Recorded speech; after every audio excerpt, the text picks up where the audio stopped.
നമസ്കാരം, മലയാളി വാർത്തയിലേക്ക് സ്വാഗതം. ഇടുക്കി തൊടുപുഴ ചുങ്കം മുളയെങ്കിൽ ബിജു ജോസഫിന്റെ മരണത്തിൽ നിർണായക വിവരം പുറത്തു വന്നിരിക്കുകയാണ്. കേസിൽ പ്രധാന തെളിവായി ഒന്നാം പ്രതി ജോമോന്റെ ഒരു കോൾ റെക്കോർഡ് വിവരമാണ് ഇപ്പോൾ പുറത്തു വന്നിരിക്കുന്നത്. കഴിഞ്ഞ 2 മാസം മുമ്പാണ് ഒരു കൊലപാതകം, ഒരാളെ കൊലപ്പെടുത്തി, അതിക്രൂരമായി മർദ്ദിച്ച് കൊലപ്പെടുത്തി മാൻഹോളിൽ തള്ളിയ വാർത്ത പുറത്തു വന്നിട്ടുണ്ടായിരുന്നു. അതിന്റെ അന്വേഷണമൊക്കെ തന്നെ പുരോഗമിക്കുകയായിരുന്നു. പ്രതികളെല്ലാം തന്നെ പിടിച്ചിട്ടുണ്ടായിരുന്നു. അതിനിടയിലാണ് പോലീസ് അതിനിർണായകമായിട്ടുള്ള ഒരു തെളിവ്, ഇപ്പോൾ അതിന്റെ റെക്കോർഡ് ഇപ്പോൾ പുറത്തു വന്നിരിക്കുന്നത്. അതായത് ഈ ഒരു കൊലപാതകത്തിന് ശേഷം ഈ പറയുന്ന കൊട്ടേഷൻ കൊടുത്തിട്ടുള്ള ജോമോൻ എന്ന് പറയുന്ന വ്യക്തി പലരെയും ഫോണിൽ വിളിച്ച് പറഞ്ഞ കാര്യം ദൃശ്യം 4 താൻ നടത്തിയെന്നാണ് പറഞ്ഞിരിക്കുന്നത്. നമുക്കറിയാം, ദൃശ്യം എന്ന് പറയുന്ന സിനിമ ഒരുപാട് ഈ ഒരു ചിത്രം പുറത്തു വന്നപ്പോൾ വമ്പൻ ഹിറ്റായിരുന്നു. നിരവധി ആളുകളാണ് സിനിമയെക്കുറിച്ച് നല്ല അഭിപ്രായം പറയുന്നവരും. എന്നാൽ ഈ ഒരു ദൃശ്യം 4 പറഞ്ഞിട്ടുള്ള രീതിയിലുള്ള ഒരു കൊലപാതക രീതി അത് നമ്മുടെ സമൂഹത്തിലുള്ള പലരെയും ഇൻഫ്ലുവൻസ് ചെയ്യും എന്ന് പറഞ്ഞുകൊണ്ട് അതിനെ വിമർശിച്ച് രംഗത്ത് വന്നവരുമുണ്ട്. ശരിയാണ്, പല ഇത്തരത്തിലുള്ള ക്രൈംസ് നടന്നതായിട്ട് റിപ്പോർട്ടുകൾ പുറത്തു വന്നിട്ടുണ്ട്. അപ്പോഴാണ് ഈ പറയുന്ന ദൃശ്യം മോഡൽ കൊലപാതകം, അതായത് കൊന്ന് കുഴിച്ചുമൂടി വർഷങ്ങൾ കഴിയുന്നത് വരെ അത് ആരും പുറത്തറിയില്ല. പിന്നീടാണ് ഒരു സുപ്രഭാതത്തിൽ ആരുടെയെങ്കിലും സംസാരത്തിലോ അല്ലെങ്കിൽ എന്തെങ്കിലും ഒരു സൂചന കിട്ടി അവിടെ കുഴിച്ചുമൂടിയ സ്ഥലത്ത് ചെന്ന് പരിശോധിക്കുമ്പോഴായിരിക്കും ഈ പറയുന്ന വർഷങ്ങൾക്ക് മുമ്പ് കുഴിച്ചുമൂടിയ ആളുടെ ശരീരമോ അല്ലെങ്കിൽ അസ്ഥികൂടമോ അങ്ങനെ എന്തെങ്കിലുമൊക്കെ ലഭിക്കുന്നത്. അത്തരത്തിലുള്ള ഒരുപാട് കുറ്റകൃത്യങ്ങൾ നടക്കുന്നുണ്ട്. അവിടെയൊക്കെ തന്നെ ഈ ദൃശ്യ മോഡൽ കൊലപാതകം നടന്നു എന്ന് പറഞ്ഞുകൊണ്ടാണ് ഹെഡ്ലൈൻ വരുന്നത്. അത് തന്നെയാണ് ഇവിടെ ജോമോനും പറഞ്ഞിരിക്കുന്നത്. ഈ ഒരു കൊലപാതകം നടത്തി അത് പുറത്ത് ആരും അറിയില്ല എന്നാണ് കരുതിയത്.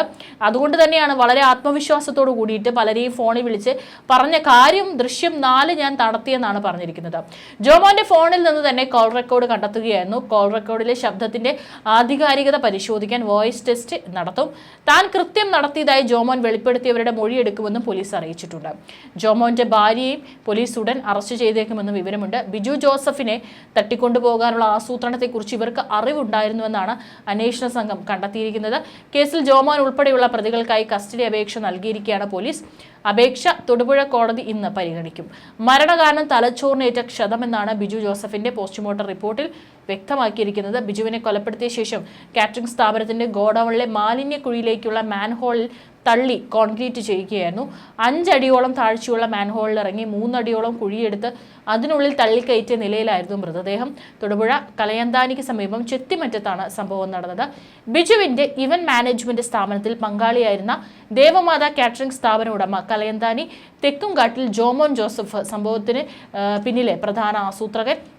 ആസ്തി പങ്കിട്ടതുമായി ബന്ധപ്പെട്ട തർക്കമാണ് കൊലയ്ക്ക് കാരണം. ചുങ്കം സ്വദേശി ബിജു ജോസഫിന്റെ മൃതദേഹം ഗോഡൌണിലെ മാലിന്യക്കുഴിയിൽ കുഴിച്ചിരുന്ന സമയത്ത് ആ സ്ഥലത്തേക്ക് പോലീസും വന്ന് എത്തിയിട്ടുണ്ടായിരുന്നു. ആഷിഖ് ജോൺസൺ എന്ന കാപ്പ കേസിലെ പ്രതിയെ പിടികൂടുന്നതിനാണ് പോലീസ് എത്തിയത്. ഇയാളുടെ മൊബൈൽ ഫോൺ ലൊക്കേഷൻ കലയന്താനി ചെലവ് റോഡിലെ ഗോഡൌണിന് മുന്നിലായിരുന്നു. ഇവിടെ നിന്നാണ് പറവൂർ വടക്കേക്കര പോലീസ് ആഷിഖിനെ അറസ്റ്റ് ചെയ്തത്. അതായത് ബിജുവിനെ കൊന്നതിന് പിന്നാലെ ആഷിഖ് കുടുങ്ങുകയായിരുന്നു. പക്ഷേ ഈ ആഷിഖിനെ അറസ്റ്റ് ചെയ്യുമ്പോഴും പോലീസിന് അറിയില്ലായിരുന്നു ഇത്തരത്തിലൊരു കൊലപാതകം നടത്തി അല്ലെങ്കിൽ അയാളെ കുഴിച്ചു ിയതിനു ശേഷമാണ് അവിടെ നിൽക്കുന്നത് എന്നുള്ളത്. പിന്നീട് പോലീസ് സ്റ്റേഷനിൽ എത്തിച്ച് ആഷിഖിനെ ചോദ്യം ചെയ്തതിൽ നിന്നാണ് പിന്നീട് കൊല തെളിഞ്ഞത്. അധികം ആൾതാമസമില്ലാത്ത പ്രദേശത്താണ് ഈ ഒരു ഗോഡൌൺ. തീർത്തും യാദൃശ്ചികമായാണ് ഈ കേസ് തെളിഞ്ഞതും. അതുകൊണ്ട് തന്നെ കുറ്റവാളികളെ പോലീസിന് ഇട്ടുകൊടുത്ത ദൈവത്തിന്റെ കൈ ഈ കേസിൽ നിറഞ്ഞു നിൽക്കുന്നു എന്നതാണ് വസ്തുത. ആഷിഖിനെ പിടിക്കാൻ പോലീസ് വന്ന സമയത്ത് ഗോഡൌണിനുള്ളിലെ മാലിന്യക്കുഴിയിൽ ബിജുവിന്റെ മൃതദേഹം കുഴിച്ചിടുകയായിരുന്നു മറ്റു പ്രതികൾ. 3ാം തവണയാണ് ബിജുവിനെതിരെ ജോമോൻ കൊട്ടേഷൻ കൊടുക്കുന്നത്. കഴിഞ്ഞ 2 തവണയും അത് പൊളിയുകയായിരുന്നു. തുടർന്ന് തന്നെ ഡ്രൈവർ വഴി എറണാകുളത്തെ കൊട്ടേഷൻ സംഘത്തെ സമീപിക്കുകയായിരുന്നു. അത് കൊലയായി. പിടിക്കപ്പെടില്ലെന്ന് കരുതിയത്, പക്ഷേ കാപ്പ കേസ് പ്രതിയെ പോലീസ് പിടിച്ചത് കണക്കുകൂട്ടലുകൾ തെറ്റിച്ചു. തൊടുപുഴ ചുങ്കം മുളയെങ്കിൽ ബിജു ജോസഫാണ് കൊല്ലപ്പെട്ടത്. പ്രതികൾ എന്ന് പറയുന്നത് ഒന്ന് ഈ പറയുന്ന ദേവമാത കാറ്ററിംഗ് ഉടമയായിട്ടുള്ള ജോമോൻ ജോസഫ്, കൊട്ടേഷൻ സംഘങ്ങളായിട്ടുള്ള എറണാകുളം ഇടവനക്കാട് പള്ളത്ത് മുഹമ്മദ് അസ്ലം, കണ്ണൂർ ചെറുപുഴ കളരിക്കൽ ജോമിൻ കുര്യൻ എന്നിവരെ അറസ്റ്റ് ചെയ്തിരുന്നു. ആഷിഖിനെ കസ്റ്റഡിയിലെടുത്ത് പോലീസ് എറണാകുളത്തേക്ക് പോയി. അവിടെ ആഷിഖിനെ ചോദ്യം ചെയ്തു. അപ്പോഴാണ് സൂചനകൾ പോലീസിന് കിട്ടിത്തുടങ്ങിയത്. ആഷിഖ് നൽകിയ മൊഴിയാണ് നിർണായകമായത്. കയ്യിലുണ്ടായിരുന്ന പണം നൽകിയത് ജോമോനാണെന്ന് പറഞ്ഞപ്പോൾ എന്തിനു നൽകിയെന്ന അന്വേഷണം ട്വിസ്റ്റായി. ജോമോൻ കൂടി കസ്റ്റഡിയിലായതോടെ പണം ബിജു ജോസഫിനെ കൊല്ലാൻ നൽകിയ കൊട്ടേഷൻ തുകയാണെന്ന് തെളിഞ്ഞു. കൊട്ടേഷൻ സംഘത്തിലുണ്ടായിരുന്ന 2 പേരെ കൂടി പോലീസ് ഉടൻ പിടികൂടി. അതേസമയത്ത് തൊടുപുഴ പോലീസ് സ്റ്റേഷനിൽ ബിജുവിനെ കാണാനില്ലെന്ന പരാതിയുമായിട്ട് കുടുംബവും എത്തിയിരുന്നു. ജോമോന്റെ മൊഴിയും ബിജു ജോസഫിന്റെ ഭാര്യയുടെ പരാതിയും ചേർത്ത് വായിച്ചതോടെയാണ് കൊലപാതക കുറ്റം തെളിഞ്ഞത്. ഒരാളെ കാറിൽ തട്ടിക്കൊണ്ടുപോകുന്നത് കണ്ടുവെന്ന ദൃക്സാക്ഷി മൊഴിയും തട്ടിക്കൊണ്ടുപോയ സ്ഥലത്ത് നിന്ന് ലഭിച്ച ബിജുവിന്റെ ചെരുപ്പും പേഴ്സും നിർണായകമായി. അങ്ങനെ കൊലപാതകം തെളിഞ്ഞു. ആഷിഖിന്റെ മൊഴിയിൽ മുഖ്യപ്രതി ജോമോൻ അടക്കമുള്ളവരെ പോലീസ് കസ്റ്റഡിയിലെടുത്തതോടെയാണ് ആഷിഖിന്റെ പങ്കും വ്യക്തമായത്. ഏകദേശം 5 അടിയോളം താഴ്ചയുള്ള മാൻഹോളിൽ ഇറങ്ങി 3 അടിയോളം കുഴിയെടുത്ത് അതിനുള്ളിലാണ് ബിജുവിന്റെ മൃതദേഹം തള്ളിക്കയറ്റിയത്. ഈ ഗോഡൌണിൽ ഇടയ്ക്കിടെ മദ്യപാനവും ബഹളവും നടക്കാറുണ്ടെന്ന് നാട്ടുകാർ പറയുന്നുണ്ട്. അതുകൊണ്ട് തന്നെ ആരും തിരിഞ്ഞു നോക്കാറില്ല. കാറ്ററിംഗ് ആവശ്യങ്ങൾക്ക് സാധനം എടുക്കാൻ വരുന്നതിനാൽ വാഹനങ്ങൾ വന്നു പോകുന്നതും പതിവാണ്. മണിക്കൂറുകൾ നീണ്ട പ്രയത്നത്തിനൊടുവിലാണ് മൃതദേഹം കണ്ടെടുത്തത്.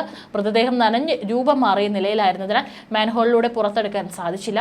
കെട്ടിടത്തിന്റെ പിൻവശം പൊളിച്ചാണ് പുറത്തെടുത്തത്. ബിജുവുമായി പ്രശ്നമുള്ളവരുടെ പേരുകൾ കുടുംബം നൽകിയതിൽ നിന്ന് മുൻ ബിസിനസ് പങ്കാളിയായ ജോമോന്റെ പേരും ഉണ്ടായിരുന്നു. എന്നാൽ കാപ്പ കേസ് പ്രതി ആഷിഖ് എന്തിനാണ് ബിജുവിനെ കാണാതായ ദിവസങ്ങളിൽ തൊടുപുഴയിൽ വന്നതെന്ന സംശയം പോലീസിനുണ്ടായി. തുടർന്ന് ഇയാളിൽ നിന്ന് പോലീസ് ശേഖരിച്ച വിവരമാണ് കൊല തെളിയാൻ ഇടവരുത്തിയത്. ആഷിഖിന് പുറമെ പ്രതികളായ മുഹമ്മദ് അസ്ലം, ജോമിൻ എന്നിവരും പിടിയിലായിട്ടുണ്ട്. കൊട്ടേഷൻ സംഘത്തെ ജോമോന് പരിചയപ്പെടുത്തിയത് ജോമിനാണ്. കണ്ണൂരിൽ നിന്നുള്ള ആംബുലൻസ് ഡ്രൈവറാണ് ജോമിൻ. ബിജുവിന്റെ ബിസിനസ് പങ്കാളിയാണ് ജോമോൻ. ബിസിനസ്സുമായി ബന്ധപ്പെട്ട സാമ്പത്തിക തർക്കമാണ് ഇത്തരത്തിൽ കൊലപാതകത്തിൽ കലാശിച്ചത്. ഇതിനായി ജോമോൻ കൊട്ടേഷൻ നൽകിയവരാണ് മറ്റു 3 പ്രതികൾ. വീടിന് സമീപത്ത് വെച്ച് ബിജുവിനെ തട്ടിക്കൊണ്ടുപോയ ശേഷം വാഹനത്തിൽ വെച്ച് തന്നെ കൊലപ്പെടുത്തുകയായിരുന്നെന്നാണ് വിവരം. ബിജുവിനെ കാണാതായ വ്യാഴാഴ്ച രാവിലെ തന്നെ കൊലപ്പെടുത്തിയിരുന്നു. തുടർന്നാണ് മൃതദേഹം ഇത്തരത്തിൽ ഗോഡൌണിൽ എത്തിച്ച് അവിടെ തള്ളിയത്. വെള്ളിയാഴ്ച ബിജുവിനെ കാണാനില്ലെന്ന പരാതിയുമായി കുടുംബം എത്തിയിട്ടുണ്ടായിരുന്നു. ബിജുവിന്റെ വീടിന് സമീപത്ത് പിടിവലി നടന്നതായുള്ള സൂചനകളും ലഭിച്ചിട്ടുണ്ട്. കൂടാതെ ചില നിർണായകമായിട്ടുള്ള തെളിവുകളും ലഭിച്ചിട്ടുണ്ട്. ഏതായാലും വാഹനത്തിൽ തന്നെ വെച്ച് അതിക്രൂരമായി തന്നെ മർദ്ദിക്കുകയായിരുന്നു. പുലർച്ചെ നേരത്തെ ഈ ബിജു നടക്കാൻ പോകുന്നു എന്നുള്ള കാര്യം കൃത്യമായിട്ട് ജോമോന് അറിയാമായിരുന്നു. അതുകൊണ്ട് തന്നെ പ്രതികൾ കുറച്ച് ദിവസങ്ങളായിട്ട് ബിജുവിനെ നിരീക്ഷിച്ചു വരികയായിരുന്നു. എവിടേക്ക് പോണു, ഏതൊക്കെ സമയത്താണ് പോകുന്നതും വരുന്നത് എന്നുള്ള കാര്യങ്ങളൊക്കെ തന്നെ നിരീക്ഷിച്ചു വരികയാണ്. അതിനിടയിലാണ് കൃത്യമായിട്ട് നോക്കിയിരുന്ന് ബിജുവിനെ തട്ടിക്കൊണ്ടുപോയത്. 60 ലക്ഷം രൂപ വാങ്ങിയെടുക്കുകയായിരുന്നു ഇത്തരത്തിൽ തട്ടിക്കൊണ്ടുപോയി ലക്ഷ്യം. ഇതിൽ 6 ലക്ഷം രൂപയാണ് കൊട്ടേഷൻ തുകയായി നൽകാമെന്നായിരുന്നു ധാരണ.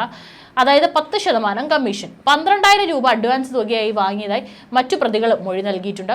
തട്ടിക്കൊണ്ടുവന്ന് ഗോഡൌണിൽ എത്തിച്ചപ്പോഴേക്കും പക്ഷേ ബിജു കൊല്ലപ്പെട്ടെന്നാണ് മൊഴി. പുലർച്ചെ വാഹനത്തിൽ നിന്ന് നിലവിളി കേട്ടെന്ന സമീപവാസികളുടെ മൊഴിയെ തുടർന്ന് CCTV ദൃശ്യങ്ങൾ പരിശോധിച്ചാണ് മുഖ്യപ്രതി ജോമോനാണെന്ന് പോലീസ് കണ്ടെത്തിയത്. കടന്നുകളയാനുള്ള ശ്രമത്തിനിടെ ആലുവ റെയിൽവേ സ്റ്റേഷനിൽ നിന്നാണ് ജോമോനെ പിടികൂടിയത്. തട്ടിക്കൊണ്ടുപോകും വഴി വാഹനത്തിൽ വെച്ചുണ്ടായ ഉപദ്രവം മരണകാരണമായെന്നാണ് സൂചന. ജോമോന്റെ പേരിൽ നേരത്തെയും പോലീസ് കേസുകൾ ഉണ്ടായിട്ടുണ്ട്. കോവിഡ് സമയത്ത് ഇതേ ഗോഡൌണിൽ ചാരായം വാറ്റിയതിനും റിമാൻഡിലായിട്ടുണ്ട്. മറ്റു 3 പ്രതികളും ക്രിമിനൽ പശ്ചാത്തലമുള്ളവരാണ്. ഇതിൽ കാപ്പ പ്രതിയാണ് ആഷിഖ്. ജോമോന്റെ കാറ്ററിംഗ് സ്ഥാപനത്തിന്റെ ഗോഡൌണിലെ മാൻഹോളിലാണ് മൃതദേഹം തള്ളിയിരിക്കുന്നത്. ഏതായാലും വളരെ നിർണായകമായിട്ടുള്ള വിവരങ്ങളാണ് ഇപ്പോൾ പോലീസ് അടക്കം കണ്ടെത്തിയിട്ടുള്ളത്. അതും ഈ പറയുന്ന കൊട്ടേഷൻ ഏൽപ്പിച്ചിട്ടുള്ള ജോമോന്റെ ഫോണിൽ നിന്നാണ് അതിനുള്ള തെളിവുകളെല്ലാം തന്നെ പോലീസ് ശേഖരിച്ചിട്ടുള്ളത്.